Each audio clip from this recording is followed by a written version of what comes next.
శ్రీ గురుభ్యో నమః. శ్రీకృష్ణ పరమాత్మనే నమః. 3వ అధ్యాయం 17వ శ్లోకం. ఓం యస్త్వాత్మారతిరేవశ్చాత్ ఆత్మతృప్తశ్చ మానవః ఆత్మన్యేవ చ సంతుష్టః తస్య కార్యం న విద్యతే.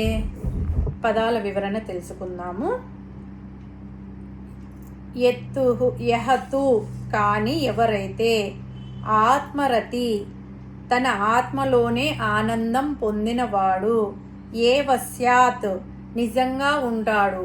ఎక్కడ ఉంటాడు? ఆత్మతృప్త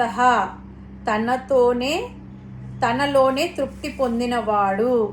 చ మరియు మానవ మానవుడు ఆత్మని ఏవ సంతుష్ట తన ఆత్మలోనే సంతృప్తి కలవాడు. తస్య అంటే అతనికి కార్యం చేయవలసిన కర్తవ్యం న విద్యతే అంటే ఏమి ఉండదు అని.